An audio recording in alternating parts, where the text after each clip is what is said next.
ba ako naintindihan? Di ba sabi ko pagka ganitong gabi na, maawa naman kayo sa akin. Sabi ko sa'yo, pauwiin na, pag ganitong oras, wag na, anong oras na, umahiya naman kayo sa akin. Pagod na ako, alas 7 na. Gabi na eh, ba't nandito pa kayo? Gabi na. Kasi galing pa po kami. Sinabi ko na sa inyo eh. Di ba, Sam? Video-video pa kayo eh. Hindi lahat ng oras, pwede na. Sige na, pauwi na.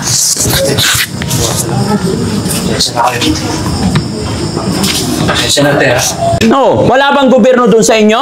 Wala ba kayong gobyerno? Ha? Wala kayong gobyerno? Pagod na pagod ako eh. Sinabihan ko na kita, Sinabihan na kita, Sam?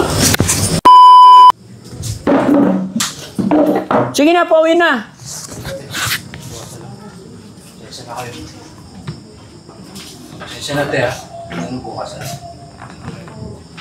Saan ba kayo lahat? Bugawan. Bugawan? Ba't kayo nagpunta dito?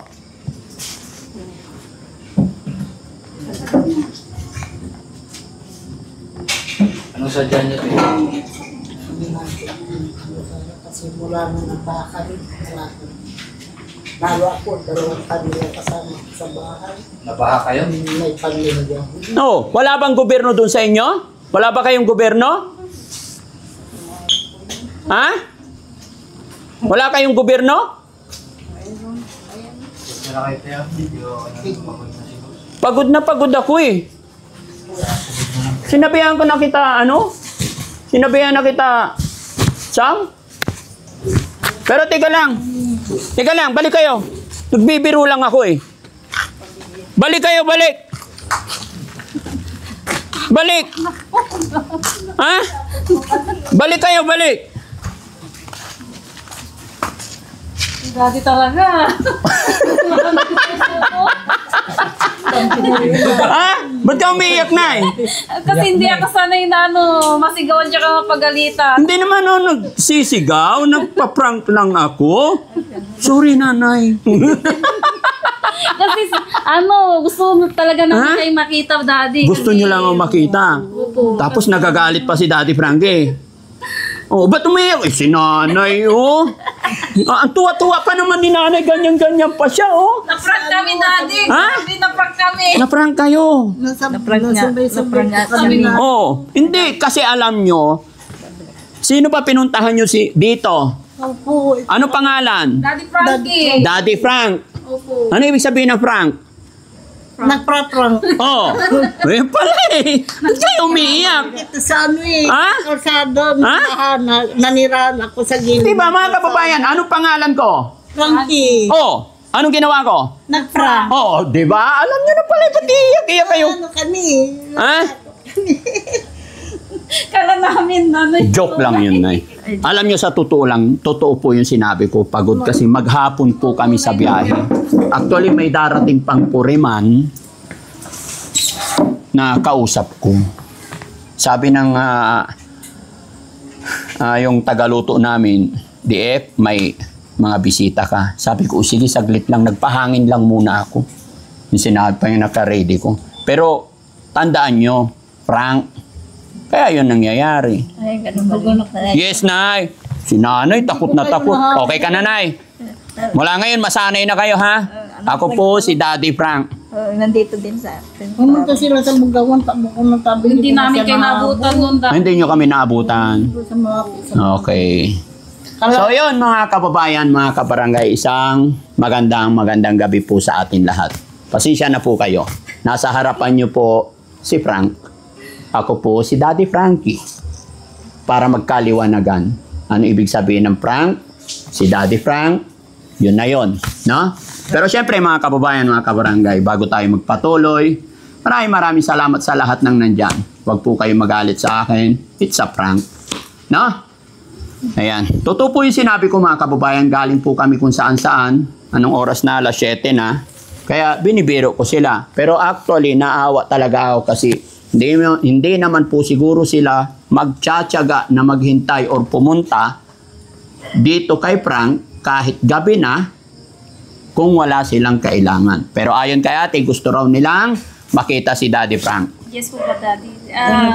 So sige, isa-isa lang ha. Baka i-prank po na naman kayo, iyak-iyak na naman. Kaya alas 3. Ha? Kahit alas 3 nagagaganyan ka. Kayong pinapanood ko. Oo. Lagi ko sinasabi, uy, punta na lang kaya natin yun. Pupuntahan nyo. Nakatira ako sa So, gilid ng kalsada ng baha. sige, wait lang Nay, wait lang. Si Nanay muna. Nay, ano ang purpose or pakay mo kay Daddy Frankie? Pumunta po ako dito, Daddy Frankie, kahit na malayo. Kasi sila, inaya po ako kasi sabi po nila, gustong-gusto daw po nilang makarating po dito. Kaya sabi ko, ay sama din ako kasi gusto ko rin makita at ma-meet si Daddy Frankie, sabi ko. Oo. Kasi followers nyo rin po ako, tapos nagsusubscribe din po ako. Tapos mga video nyo, Daddy, pinapanood ko, lalo na yung nakakadena sa Antipangol, tapos yung si Sonia na taga Tarisi, napapanood ko yun, tapos ina-heart ko po yun. Oo. Salamat. So gusto niyo lang talaga makita si Daddy Frankie. Tapos Oo, sana Oo. sana matulungan din kasi wala pong income doon sa Bugawan, wala Okay. pong trabaho. Oo. Kasi dati po akong BSW, Daddy Frankie, alam niyo naman doon. BSW. Opo. Asawa niyo po, nasaan? Patay na po. Oh, ilan anak? 3. Okay. Ilan taon na yung bunso? Grade 10, magsi-16 na po. Okay. Si Nanay Maganda. Nay, how are you, Nay? Main po, pero Painumin ng tubig to? malaking pinapas. Ay, painumin sila tubig. Grabe naman. Sa totoo lang, malaki ang pinapasan ko sa pamilya. Bakit na? Dalawang may pamilya. Kasama ko sa bahay. Bakit? Hindi pa sila nakabukod, basta kasama na. Yung isa hiwalay po, yung anak ko isang hiwalay. Nay, kung mabigat, mahirap, wag mong pasanin. Pinapasan Patayuin mo sila sa sarili nilang paa. po, ano yung mga anak ko. Umaasa kasi sila sa'yo. Pero wala na, nagtitinda-tinda lang pa pumasok pa sa Roscaldo sa harap ng Ikaw nagtitindang sopas. mga Roscaldo para may ganun barbecue. Yan. Para may pang ano yung mga Ayun na, tubig. Painumin sila ng tubig. Kasi kinakabog-kabog yung dibdib nila. Ha? Painumin sila. Ayun na, tubig. Dali. Sisya na kayo na eh. Tuloy. Tapos yung anak ko pang isa, nag-start lang kahapon sa Jollibee, nagtatrabaho. Magtatrabaho na sa Jollibee. Yung hiwalay sa asawa. Tapos Oo. yung ato ko, walang support. Thank you, Kuya Rizky. Kunin ko to isa. Nay. Hindi na susuportan, kaya wala, mabigat talaga yung ano. Inom ka muna, Nay. Sige na. Huwag ka na magalit. Oo. Sobra pong saya ko. Bakit? Nasa daan pa lang po kami. Oo, papunta pa lang. Oo, makikita ko rin pala si Daddy Frankie. Oo. Madaan na namin, Lord. Oo. Lagi akong Yun ang dinadasal. pinagsasabi nga. Oo. Oo, siya nasabi ko talaga sa mga ito. Gusto kong talaga makita si Daddy Frankie sa personal. Mula nung nakita ko dito sa Bugawan, takbo ako ng takbo, wala rin pala, hindi ko pala mahabol, malungkot ako. Ngayon, nung nakita ko kayo, kahit madaling araw, alauna, Oo. Sige, inom ka muna, Nay. Baka mabilaukan ka. Ayan. yung bigat na dinadala ko Bigat dinadala mo. sa Okay. pamilya. Sa pamilya. Kasi yung nag-aaral ako po 3, anak ko 3, pinipilit kahit na mahirap ang buhay para yung hindi namin narating, maabot nila, Oo. narating nila. Sa laban lang, Nay. No? Asawa niyo po? Kung may mag-uupa na, gagawa ng tulad yan, pag ano yung po ng sangkalan, kung may mag-uupa, kung wala. Sangkalan. Baho. O, si Nanay naman. Nay, ikaw, ang tahimik ni Nanay. Muntik atakihin si Nanay, mga kababayan. Munti na ko natatakot kami. Natatakot ka rin. Takot kami. Natakot kayo. Bakit? Wala namin. Mali na. Wala. Ha? Pero masaya yung puso namin na nakita po kayong lahat ng team. Oo, masaya ang puso nyo. Ngayon, kabog-kabog. Talaga. Dalaga. Dati Frankie sabi, Oo. kanina kabog. Oo. Nagulat. Nay, kumusta? Ikaw naman, Nay. Anong problema mo, Nay? Alam ko na problema ni Nanay. Pag-ibig, no? Hindi, pag yung Pagkain. walang kasi income. Kasi Oo, walang pagkain. Hindi pag-ibig, pagkain. Ha? Tapos sumakit ang ulo ko. Masakit ang ulo ni Nanay. Kasi walang income eh. Walang income. Ilan ba ang anak mo, Nay? Kung may baon akong gamot. 8. 8 anak mo. Asawa mo nasaan? Wala din trabaho, nandun din. Wala. Ilang taon na ba ikaw, Nay? 68, Yung asawa mo? 66. Natural lang, Nay, na hindi na kayo magtrabaho. Tapos na yung responsibilidad ninyo. Paubayan na natin sa mga anak. Ay may pamilya din sila, ay nagtitinda lang sila ng ano. Pero kahit mahirap man yung mga anak, kumbaga may responsibilidad pa rin na bigyan si nanay. Kung 8 na anak, marami yun. Nagawa pa sila sa bahay sa Manila. Oo. Tapos ikaw, San Carlos ka din. San Carlos din. Tanda-tanda mo na. Gabi na, gala-gala ka pa rin. Ha? Kasi nagano ng ano, Nang makakain. Ganun ba yung mga matatanda dito sa Pangasinan? Hindi. Gala-gala, gabi na. Mamaya, sipunin. Inubo nga ako eh. Oh, tignan mo, sabi ko sa'yo. Joke lang, Nay. Masakit ang ulo ko eh. Masakit ang ulo mo. Sumasakit talaga.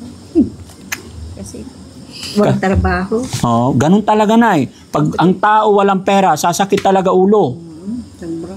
Huh? Lalo yung mga nag-aaral. Patingin nga yung sangkalan ninyo. Ayun. Kuya Lando, Landaw, alam mo dyan ta, interview na ka Mayroon ni Frankie akong para ano. makita mo rin siya. Patingin, kahit isa lang, o sample lang. Sakit ang ulo ko. Ano ba yan? Yan ang hanap buhay nyo. Ay, ikaw, Nay, hanap. Kung yung asawa ko, ang trabaho niya, kung may magpapagawa sa kanya ng lamisa, gagawin niya. Ah, Wala naman ito. kami kasing ano eh. Gamit na to eh. Hindi pa po. Amoy pork chop. Pakatuyo, daddy. Kasi Ha? wala silang pork. Nandun sa ano eh, sa tabi ng Oo. naglulutan ko sa kalang-uling yan. May amag na eh. Inamag sa ano, Baka ano, wala pang bumili. nausukan doon sa kalang-uling ko kasi yung pinaglulutuan ko sa harap, sa gilid ng kalsada. Ayos kayo magbinta. Gamit na. Meron po doon. Oh, amoy pork chop. Hindi lang doon sa ano yan. Tatapat lang kasi Bibinta sa talaga tapat yan. ng uri. Ha? Bibinta nyo. Bibinta talaga. Magkakasama nga kayo. Hindi talaga. Nasa harap yan na yung tindahan niya eh. Mm. Baba isa doon na bulastan. Ay, bulas. Problema nyo, bigas. Tapos yung budget ng mga Budget bata. talaga. Ay, budget ng mga bata. Araw. Anong kailangan ni nanay? Bigas. Pera. Pera. Kasi yung anak ko, 3 kami. Kaya nga, Nay, sagutin mo ko. Ako kausap mo, hindi sila. Pera sa bigas. Wala. Talagang wala kapos. Wala. Wala. Ha? Meron, may 5 ako. Ay, 5 piso. Akin na yung baso, Nay. Baka ubusin mo na, Nay. Ika lang, kausapin natin si nanay. Yan. Nay, Pang ano ng maintenance. Nay, pagkakataon mo na to, Nay. Anong kailangan mo? Ay, pera. Mas kailangan ko po yung pera kasi yung anak kong isa nag-aaral. Tapos, bigas. Pwede rin po yung bigas. Tapos pang maintenance. Ito po may maintenance po. Ay, maintenance. Eh, kunti lang yan. Oo nga, binili lang ito kahapon. Pinabili ko po. Oo. Nagmi-maintenance po ako kasi yung bako sumasakit na kung anong iniinom-inom ko kahit na Anong kikikit? Yung Kahit masakit yung paa, importante, nakapedicure. hindi, wala. Ha? Yung tako, wala na. May hindi, may cutex pa eh. Barkada ko, Oh, ang haba ng kuko. Naka-extension. Wala. May extension, oh. Bulag-bulag, nakakahiya nga yung pato. Wala po. Huwag kang mahiya. Pakita mo yung katotohanan. No? Ilang taong ka na, Nay? Tinay, birthday ko nga sa 30. Ay, birthday mo! Saan mo gusto mag-birthday? Wala na po yung basta makapagmisa ako at saka yung mga anak ko, maibigay ko yung panila sa school. Ay. Mga apo ko. Bakit pati Kaya apo, responsibilidad mo pa? Oo, nakakasama ko. Ha? Talaga sa bahay. Ay talaga maghihirap ka na. Dapat sa mga... Wala akong dinanas na ginawa pa kasi mga anak wala pa nakakatulong sa akin. Ay, mahirap po talaga, sir. Mula umpisa talaga wala pa alam na makapibay ko na talagang yung hirap ko. Wala pa ako naranasan na ginawa kasi mga anak ko na may pamilya na sa akin. Di pa bumukod. Tapos yung mga apo ko kasama ko. Masaya na ako na pag nakakabot ako sa mga apo ko.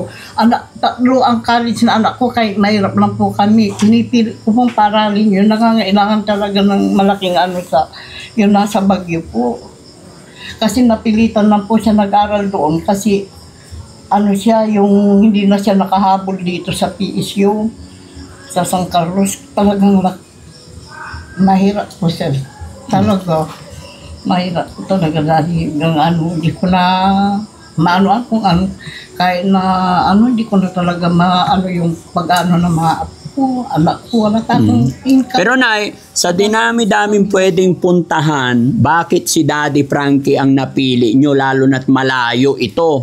Alam ko po na kayo po ay talagang tunay na matulungin sa kapwa. Patay tayo dyan. Nakikita ko po talaga, masaya po ako kung sabi ko kung hindi ko man ako ano ni Daddy Frankie, okay na sa akin, basta nakikita ko siya, matulungin po kayo talaga. Ay, pati. Bili po ako sa inyo. Ay, pati. Hindi naman so, sa ano, kaya lagi kong pinag-pray-pray po. Lord ka po, wala na po ako makita kagaya ni Daddy Frankie talaga. Nakikita ko po lahat yung tulong nyo, kahit mga po lumulusong po kayo, sana yung hanggang dito yung sa loob ng bahay namin, sana doon kayo napunta. Ako po natira sa gilid ng kalsada, ako lang mag-isang natutulog. Oo? Yung asawa ko gumawa ng tulugan niya na parang mahalikan na niya yung bubong ng bahay. Oh. Pero ikaw sa baba, yung asawa sa taas. Sa, ano ako, sa gilid kalsada lang po ako. Oo. Sa tapat, yung Kaya nga, bahala na nasa baba yung asawa, yung tatay doon sa taas. Hindi, iba po, nasa bahay po siya na iwan doon. Oo. Ako lang po talaga dandaanan ako ng tao, kay dandaanan ako. Hindi ka ba natatakot yan? Hindi naman po Oo. ako. Pero Nay, tanong ko, gabi na. Gaano kayo kasigurado na mabibigyan kayo ni Daddy Frankie? Kahit importante po na karating po kami dito, mabigyan man po kami o hindi, masaya po ang puso namin dahil nakita ka po Sige, namin sige. at saka narating namin yung kinaroroonan niyo po. Alam niyo po, Daddy, Sabi sa niyo po kami. video lang po namin nakikita po itong bahay niyo. Tapos ngayon, nandito na po kami. Opo. Tapos Wala kami, kayo po, nakita po mapaniwala. namin ng personal, namit po namin. O siya, sige. Dahil problema ni Nanay Bigas, bigyan natin silang bigas para hindi na natin patagalin to kasi pagod talaga ako mga kababayan. Ito, may sasakyan naman kayo, di ba? Ayan, tag-iisa kayo. Driver, thank you. Yeah. Pare ni Amalay Maragpupo. Ha? Ayan ha? Okay. Tapos, syempre, bibigyan ko kayo ng ano. Eh, wala na. Wala na pera si Daddy Frankie. Wala.